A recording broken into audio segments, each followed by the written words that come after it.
అనగనగా రాము, సోము అనే ఇద్దరు మహాబద్ధకస్తులు ఉండేవారు. వాళ్ల ఫన్నీ కథ చూద్దామా? అసలు ఏమాత్రం కష్టపడకుండా పడుకుని నిద్రపోతూనే గొప్పవాళ్లయిపోవచ్చా? వాళ్ళకి పనిచేయటం అస్సలిష్టం లేదు. టీ తాగుతూ పెద్ద పెద్ద పగటి కలలు కనేవారు. కష్టపడకుండా డబ్బు కోసం సోము ఏకంగా బ్యాంకు దొంగతనం చేద్దామన్నాడు. బాబోయ్, ఎంత తెలివితక్కువ ఐడియా! దొంగతనం ఎందుకని రాము ఒక బజ్జీల బండి పెట్టేశాడు. వంట రాకపోయినా సూపర్ హాట్ బజ్జీసన్మాట. కాని వాళ్ల బద్ధకం వల్ల ఎన్ని నవ్వు తెప్పించే పొరపాట్లు జరిగాయో తెలుసా? వరుసగా చూద్దాం.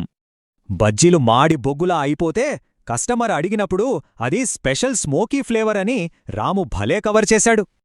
ఆ తర్వాత టీలో పంచదారకు బదులు ఉప్పు వేశారు.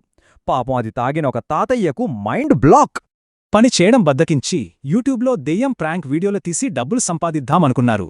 కాని దెయ్యం వేషానికి వాడిన దుప్పటిని దారిలో వెళ్లే ఆయన వెంటనే గుర్తుపట్టేయడంతో ప్లాన్ అట్టర్ ఫ్లాప్. అన్నిటికంటే చెత్త ఐడియా ఏంటంటే మార్కెట్లో ఫేక్ పోలీస్ డ్రెస్సులు వేసుకుని హడావిడి చేయడం. నిజం, పోలీసులు రాగానే భయంతో పరిగెత్తుకుంటూ వెళ్లి ఇద్దరూ బురద కాలువలో ఢమాల్ అని పడ్డారు. ఊరంతా నవ్వడంతో బుద్ధి తెచ్చుకుని వాళ్లు తమ జీవితాలను నెమ్మదిగా ఎలా మార్చుకున్నారో టైంలైన్లో చూద్దాం. ఊరికే తిరుగుతే డబ్బు రాదు, కష్టపడితేనే గౌరవం దక్కుతుందని వాళ్లమ్మ చెప్పిన మాటలు వాళ్లని మార్చేశాయి. చివరికి బద్ధకం వదిలేసి కష్టపడుతూ జోకులేస్తూ ఒక సూపర్ హిట్ టిఫిన్ సెంటర్ నడిపారు. నిజాయితీగా కష్టపడినప్పుడే విజయం వస్తుందని వాళ్ళకి బాగా అర్థమైంది. మ్యాజికేమీ లేదిక్కడ. సో కష్టపడకుండా షార్ట్కట్స్ వెతికితే ఏమవుతుందో ఈ కథ భలేగా చెప్పింది కదా. ఎప్పుడు కష్టపడి పనిచేయాలి.